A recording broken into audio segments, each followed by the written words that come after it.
Patuloy na pinaigting ng Pro5 ang kanilang intelligence-driven operation sa gitna ng umiiral na National Energy Emergency dulot ng patuloy na kakulangan sa supply na nagresulta sa matagumpay na pagkakaaresto ng isang sospek at pagkakasamsam ng malaking dami ng ilegal na produktong petrolyo sa Balud, Masbate. Isinagawa ang operasyon sa pangunguna ng mga tauhan ng Balud Municipal Police Station ng Masbate Police Provincial Office, katuwang ang Regional Intelligence Division kasunod ng mga ulat hinggil sa hindi otorisadong bintahan ng gasolina sa nasabing lugar.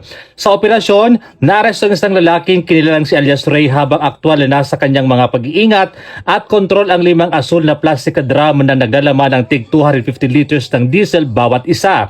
Nakumpiska ng mga otoridad ang kabuang 1,250 liters ng diesel na may tinatayang halagang 115,000 pesos.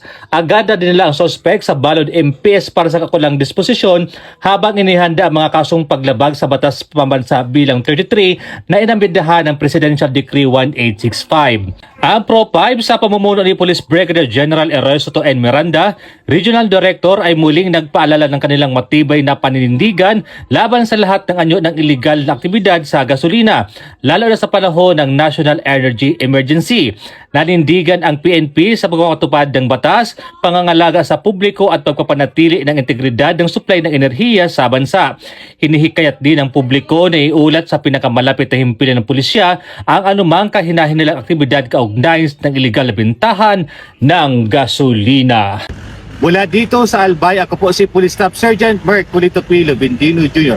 Nag-uulat para sa Police News Network at ito ang bagong PNP para sa bagong Pilipinas. Serbisyong mabilis, tapat at nararamdaman.